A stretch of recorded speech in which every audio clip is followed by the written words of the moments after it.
না মোহাম্মদ আমির না জুনায়েদ খান, ICC champions trophy জিততে পাকিস্তান তাকিয়ে আছে হাসান আলীর দিকে। পুরো টুর্নামেন্টে যে পারফরমেন্স করেছেন তাতে তার দিকে তাকিয়ে থাকাটাই স্বাভাবিক। নিয়মিত বিরতিতে উইকেট নেওয়ার সক্ষমতার কারণেই ডানহাতি এই পেসারের কাছে বাড়তি চাওয়া পাকিস্তান অধিনায়ক সরফরাজের। দীর্ঘদিন পর ভারতকে হারিয়ে মানসিকভাবে ভেঙে পড়া সমর্থকদের শিরোপা উপহার দিতে চান তিনি। অধিনায়ককে অভয়ও দিলেন হাসান, একই সঙ্গে ভারতকেও হুমকি দিয়ে রাখলেন। তিনি বলেন, সামর্থ্যের সবটুকু উজাড় করে দিতে চেষ্টা করব, আমি ভারতকে উড়িয়ে দিতে চাই। আইসিসি চ্যাম্পিয়ন্স ট্রফির এবারের উইকেট যাচ্ছে তাই ব্যাটিং স্বর্গ। যেখানে বোলাররা রান সেভ করতে মহাব্যস্ত, সেখানে নিয়মিত বিরতিতে উইকেট নিয়ে আসছেন হাসান আলী।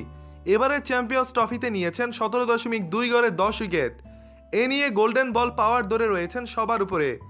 এমন কোনো পারফর্মারের কাছ থেকেই বড় চাওয়াই থাকতে পারে।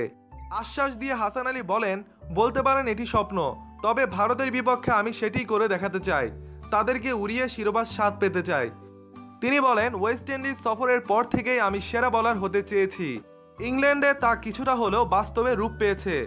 ভারত পাকিস্তান ফাইনালের বাড়তি উত্তেজনা তা ছড়িয়ে পড়েছে সারা ক্রিকেট বিশ্বে।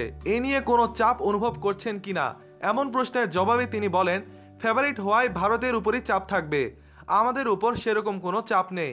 বিশেষ করে আমি তা অনুভব করছি না। আমি আমার স্বপ্নের কাছাকাছি চলে এসেছি।